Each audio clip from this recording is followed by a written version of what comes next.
They say that knowledge is power, but wisdom is where it's at.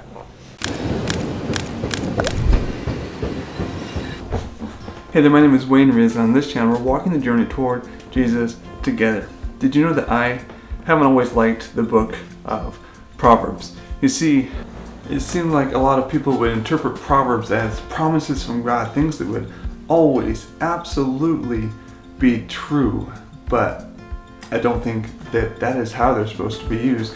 And when you use them that way, you have Proverbs like, train up a child in the way that he should go, and he shall not depart from it. And as a parent, you're like, yes, I want my child to follow Christ with their life. And there's a lot of wisdom in training a child to follow Christ with their life. But that proverb isn't a promise. It's not God saying, if you teach your child this, your child will follow me forever. But we tend to look at them that way sometimes. And I think that can hurt Christians, because then we can expect things that God didn't actually promise. I think it can give us unrealistic expectations of what life should actually be like. There's also a proverb in Proverbs 16 that says, commit your actions to the Lord and your plans will succeed.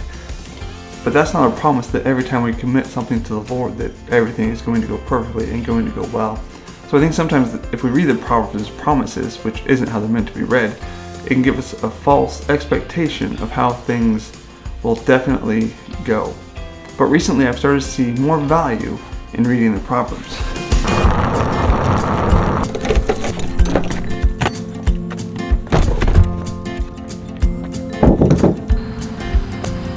And one of the things that has got me to think more about Proverbs has been a Sunday school class that we're going through with the youth. And a line from that is that all other things being equal, the Proverbs are truths. They are scriptural truths. In Timothy it says that all Scripture is profitable for teaching, rebuking, and so on and so forth. So the Proverbs are going to be good for us in our Christian life to live a more godly life. Knowledge is good. Wisdom can be defined as applied knowledge. There's a quote that I couldn't find who said it. I read it on the internet and it was attributed to like 8 people. And it said that wisdom is knowing a tomato is a fruit, but knowledge is not putting a tomato in a fruit salad. So I've been reading Proverbs a little bit more lately. I would love to know, like in the comments, like how much do you like Proverbs on a scale of 1 to 10? Is it like, yeah, I read it when my Bible reading plan tells me I have to, or when the pastor is reading it during service? And the 10 is like, yeah, I'm one of those guys who there's 31 days in the month, so I'm reading Proverbs 1 chapter a day, all month, all the time. Right now I'd put myself probably right around a 7. I'm really enjoying seeing some value in it and looking at it with fresh eyes, and trying not to be influenced by the fact that it has been misinterpreted and misapplied.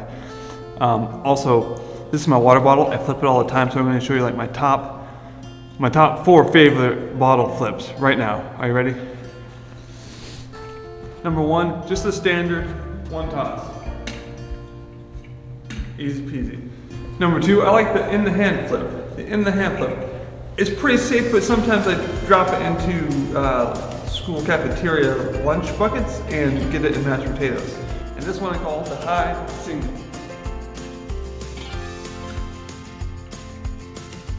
And there's this one, this is the last one. I call this one the low double. And lastly, I've got the low double. So Proverbs provides wisdom that can help us apply knowledge and live a godly life. So I hope that if you don't really care for Proverbs, that maybe you give them a try like I have recently. I hope you have a great week as you walk the journey towards Jesus together. Take care, Brown Bear.